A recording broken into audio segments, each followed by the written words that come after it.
আল্লাহ নবী দুনিয়ার বাদশা হাবিবুল্লাহ জানাতে লাগলেন, এ জিবরাইল শুনে রেখে দিও, আমার অন্য কোনো দুঃখ নয়, আমার দুঃখ একটা জায়গায়, আমার উম্মতের জন্য আল্লাহ জান্নাতি অবশ্যই পাঠাবে, কিন্তু আমার উম্মতেরা ইবলিস শয়তানদের দাসত্ব করে ফেলবে।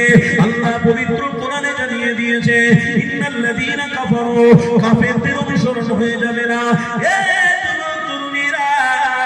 আমার নবী দিওয়ানারা মনে রেখে দিও, আরে সেই নবী আমার জানাতে লাগলে, এ জিবরাইল আমি রাসূলুল্লাহ চাই আমার প্রত্যেক উম্মতি আল্লাহর জান্নাতি হয়ে যায়।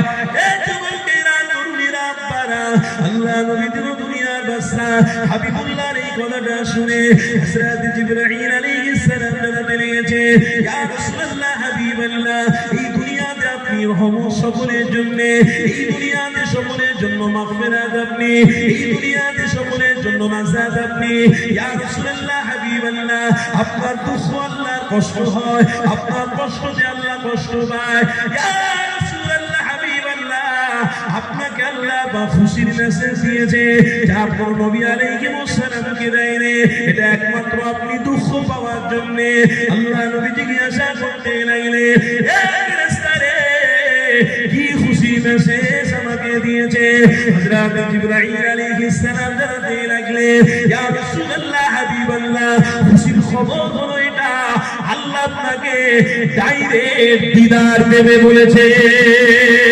আরো জোরে বলুন, এ যুবকেরা, তরুণীরা, আব্বারা, তাহলে আমার আল্লাহ আমার রাসূলকে কতটা মহব্বত করেছে, আমার হাবিবকে কতটা প্রেম করেছে। আমার নবী দুঃখ দুনিয়া জমিনে পাচ্ছে, আমার আল্লাহ বলছে, জিবরাইল যাও আমার রাসূলকে ডেকে নিয়ে ডাইরেক্ট ৭০,০০০ পর্দা তুলে নিয়ে আমি আল্লাহ আমার হাবিবকে দিদার দিয়েছি। এই যুবকেরা, আমার রাসূলুল্লাহ দিদার শুরু পাবে, আমার রাসূলুল্লাহ দিদার পাওয়ার পরে আপনারা আমার কথাটাও চিন্তা করেছে, ও রব্বি আল্লাহ, আমি তো দিদার আপনার লাভ করেছি, কিন্তু আমার উম্মতিরা তারাও যেন দিদার লাভ করে, এর জন্য একটা কিছু তওবা হাদিয়া দাও। আমার আল্লাহ জানাতে লাগলো, হে আমার হাবিব, ৫ ওয়াক্ত নামাজ দিয়ে দিলাম, এই ৫ ওয়াক্ত নামাজ নিয়ে আপনার উম্মতিদেরকে তওবা দিয়ে দেন, তারাও ৫ ওয়াক্ত নামাজে দাঁড়াবে, আমি আল্লাহ আমার সাথে দিদার হবে। এখানে আমি বুঝাতে চাইছি, আমার রাসূলকে আল্লাহ পাক এমন করে ঈমানের সবথেকে বড় মূলধন সম্পদ বানিয়েছিল, আমার রাসূলুল্লাহকে ইলম দিয়ে হয়েছিল।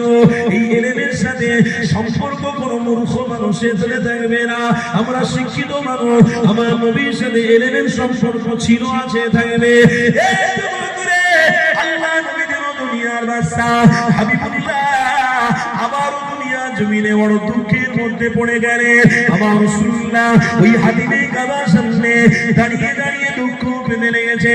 হযরত জিবরাইল ফেরেশতাকে আবার আল্লাহ পাঠিয়ে দিল, হে আমার হাবিবের কাছে যাও, হে জিবরাইল, আমার নবী কেন দুঃখ পায়, আমার নবী কেন কষ্ট পায়? হযরত জিবরাইল আলাইহিস সালাম এসে আল্লাহ নবীকে জিজ্ঞাসা করতে লেগেছে, নবী আমার কোনো কথার উত্তর দিলেন না। হযরত জিবরাইল বলতে লেগেছে, ইয়া রাসূলুল্লাহ, হাবিবাল্লাহ, হুজুর আপনার দুঃখতে আমার আল্লাহ আপনাকে খুশি দান করেছে। এই যুবকেরা, হে আমার নবীর দিওয়ানারা, কি খুশি দিয়েছে আল্লাহ? নবী জিজ্ঞাসা করতে লেগেছে। হযরত জিবরাইল আলাইহিস সালাম জানাতে লাগলো, ইয়া রাসূলুল্লাহ, হাবিবাল্লাহ, যা কোন নবী আলাইহিস সালামকে আল্লাহ দেয়নি সেটা আল্লাহ আপনাকে দিয়েছে। হে জিবরাইল, কি দিয়েছে আমাকে বলো? আল্লাহ পবিত্র কোরআনে জানিয়ে দিয়েছে, সূরা কাউসারটা খুলে দেখে নিও। বিসমিল্লাহির রহমানির রহিম, ইন্না আতাইনাকাল কাউসার। হযরত জিবরাইল জানাতে লাগলেন, ইয়া রাসূলুল্লাহ, হাবিবাল্লাহ, আপনাকে আল্লাহ হাউজে কাউসারের জান্নাতের পানি দিয়েছে। এই যুবকেরা, আল্লাহ নবী দুনিয়ার বাদশা হাবিবুল্লাহকে হযরত জিবরাইল আলাইহিস সালাম জানাতে লেগেছে, ইয়া রাসূল, আমার জিবরাইল, আল্লাহ জান্নাতের পানি দিয়েছে কেন? হযরত জিবরাইল আলাইহিস সালাম জানাতে লাগলো, ইয়া রাসূলুল্লাহ, হাবিবাল্লাহ, এটা একমাত্র আপনার গোলামদের জন্য আল্লাহ দিয়েছে, যারা দুনিয়া জমিনে রাসূলুল্লাহর সাথে সম্পর্ক রাখবে, যারা দুনিয়া জমিনে আল্লাহ নবীর দেখানো পথকে অনুসরণ করে চলবে। আল্লাহ পবিত্র কোরআনে জানিয়ে দিয়েছে, ইন্নাকা লাআলা খুলুকিন আযীম। আল্লাহ নবীর আখলাক চরিত্র নিজের মধ্যে রাখো, ইনশাআল্লাহ ওই পানিটা জান্নাতের আল্লাহ নবী নিজে হাতে পান করাবে। ওই ইলমের অনুসারী হয়ে যাও। আল্লাহ নবী আজ থেকে ১৫০০ বছর আগে সাহাবা হুজুরে জানাতে লাগলো, হে আমার সাহাবারা শুনে গে দিও, ইন্না মিন আশরাতিস সাআ, এমন একটা দিন আসবে আমি রাসূলুল্লাহ আমাকে সবাই মিলে ভুলতে শুরু করে দেবে। আল্লাহ প্রকাশ্য তাদের দ্বারা জিনা করাবে, তারা প্রকাশ্য রাস্তায় জিনা করবে, তারা প্রকাশ্য রাস্তায় অন্যায় করবে, তাদের মেয়েদের দিয়েও তারা অন্যায় করাবে, তাদের স্ত্রীদের দিয়েও তারা অন্যায় করাবে। আল্লাহ নবীর ভবিষ্যৎবাণী ১৫০০ বছর আগে সাহাবা হুজুরদেরকে জানিয়ে দিয়েছে, হে আমার সাহাবারা, আজ তোমাদের মধ্যে আল্লাহ ইলম দিয়েছে। আবু বকর তুমি নবীকে চিনেছো, তোমার ইলম দিয়েছে বলে চিনেছো। আমার আল্লাহ কোরআনে জানিয়ে দিয়েছে, ইন্নাকা লা তাহদি মান আহবাবতা ওয়ালাকিন্নাল্লাহু ইয়াহদি মান ইয়াশা। আমার আল্লাহ জানাতে লেগেছে, হে আমার বান্দা বান্দিরে, আমি আল্লাহ হিদায়াতের মালিক, তবে যাকে হিদায়াত করি অবশ্যই তাকে কবুল করে নি। এই যুবকেরা, তরুণীরা, আপনারা আল্লাহ নবী দিন দুনিয়ার বাদশা হাবিবুল্লাহর বিষয়ে আমার আল্লাহ জানাতে লাগলো, হে দুনিয়ার মানুষের, তোমরা আমার রাসূলের সাথে তাআল্লুক সম্পর্ক রাখো। আবু বকর তিনার ইলম দিয়ে আল্লাহ নবীকে চিনেছিল, হযরত ওমর ফারুক তিনার ইলম দিয়ে নবীকে চিনেছিল, হযরত উসমান গনি তিনার ইলম দিয়ে নবীকে চিনেছিল, হযরত আমির হামজা তিনার ইলম দিয়ে রাসূলকে চিনেছিল, হযরত বেলাল হুজরামা তিনার ইলম দিয়ে রাসূলকে চিনেছিল। এই যুবকেরা, তিনার ইলমকে আল্লাহ দিয়েছিল, এই রাসূলুল্লাহকে তিনারা চিনতে পেরেছে। আজ আমাদের ইলম আছে বলে ইনশাআল্লাহ জমিনে বসে বসে আল্লাহর নবীর নাম নিতে লেগেছি। আরো জোরে হবে না? আজ অতটুকু বিবেক ইলম আছে বলে এখনো পর্যন্ত আমরা জমিনে বসে বসে আমরা রাসূলের নাম নিচ্ছি। বলুন না সুবহানাল্লাহ। কিছুদিন পরে দেখবেন এগুলো অপমান হবে। এই ইলমটাকে আল্লাহ তুলে নেবে, এই বুঝ শক্তিটাকে আল্লাহ তুলে নেবে। ওরা বলবে কি মাহফিল হচ্ছে, ওতে কোনো লাভ নেই, ওতে কোনো লাভ নেই। রাস্তার ধারে যেতে যেতে দেখবে একটা বড় দোকান পড়েছে, সেখানে বলছে এখানে কি পাওয়া যায়, এখানে কি পাওয়া যায়, বলে একটা জিনিস পাওয়া যায়, ভিতরে ঢোক, তারপরে দেখবি।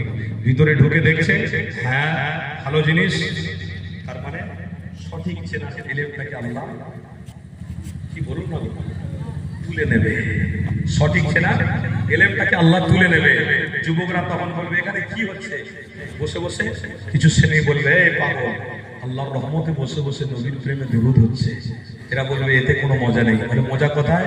বলে কিছুটা দূরে যা, ওই জলসার শেষের দিকে একটা দোকানে দেখবি একটা মেয়ে ছেলে বসে আছে, ওখানে খুব মজা আছে, যা হেঁটে হেঁটে আমি গিয়েছিলাম, আমার কথা বলছি না, কোন একটা যুবক বন্ধুকে বলছে আমি গিয়েছিলাম, তার হাতের চা খেয়ে এসেছি, এখানে বসার থেকে তার মুখ দেখবি আর চা খাবি, খুব আনন্দ পাবি। আল্লাহ তার ইলমকে তুলে নিয়েছে। এটা হচ্ছে না ভাই, এটা হচ্ছে না হয় না। আপনি কি মনে করছেন? একজন গায়ের মুসলমান ব্যক্তি, তার নাম হলো রামলাল, তিনি একটি ছোট্ট নবীর শানে বই লিখেছেন। ওই বইটা আমার কাছে আছে। আমাদের ইতিহাসে আমরা পড়েছি জাতির জনকের নাম হলো মহাত্মা গান্ধী, তাই তো নাকি? জাতির জনক হলো মহাত্মা গান্ধী। এই মহাত্মা গান্ধী তিনি সব মনীষীদের বই পড়েছিলেন।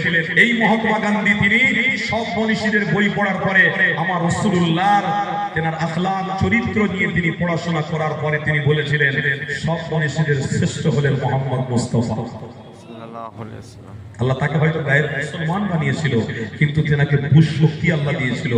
নবীকে একটা গায়ের মুসলমান বলছে, ইনি হলেন সত্য। যেটা বলেন সুবহানাল্লাহ। বাকি ঈমান না ঈমান সেটা আল্লাহর উপরে আছে। বাকি তিনি ঈমান এনেছিলেন কি না এনেছিলেন সেটা আল্লাহু আলিমুল গায়ব, আমার আল্লাহ জানে, এটা আমি বলতে পারবো না। তবে এখানে একজন গায়ের মুসলমানের মুখ থেকে আল্লাহ বার করাচ্ছে যে হ্যাঁ সর্বশ্রেষ্ঠ ইলম হলো মুহাম্মদ মুস্তাফা। জোরে বলুন সুবহানাল্লাহ, আরো জোরে বলুন না সুবহানাল্লাহ। আমার বাপ ভাইরা, সেই জন্য আমাদেরকে মনে রাখতে হবে। কথা